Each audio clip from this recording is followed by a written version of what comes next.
তোমরা যারা 2025-এ এসএসসি পরীক্ষা দিয়েছো তাদের রেজাল্ট আজকে দুপুর 2টায় প্রকাশিত হবে এবং এই জিনিসটা আমি কিভাবে পেয়েছি, তোমরা তোমাদের যে রেজাল্টের ওয়েবসাইটটা আছে সেখানে যাবে এবং নিচের দিকে দেখবে যে এরকম রেজাল্টের বিষয়টা বলা হয়েছে। এখন কিভাবে চেক দিবে সেটা দেখে চলো। প্রথমে গুগলে যাবে, যাওয়ার পর এসএসসি রেজাল্ট লিখে সার্চ দিবে। এরপর এডুকেশন বোর্ড বাংলাদেশ একটা ওয়েবসাইট আসবে, ওইখানে যাবে। যাওয়ার পর তুমি যে পরীক্ষা দিয়েছো এসএসসি সেটা দিবে।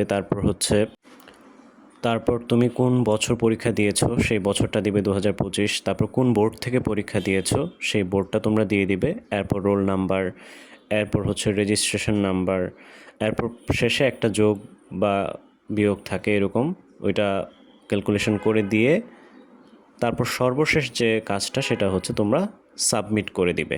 এই যে সাবমিট বাটনটা আছে, এই সাবমিটে দিলেই তোমাদের রেজাল্টটা শো করবে এবং তোমরা দুপুর 2টায় রেজাল্টটা পাবা। তো যাই হোক, সবার রেজাল্ট ভালো হোক এবং আশা করি সবার রেজাল্ট ভালো হবে ইনশাআল্লাহ।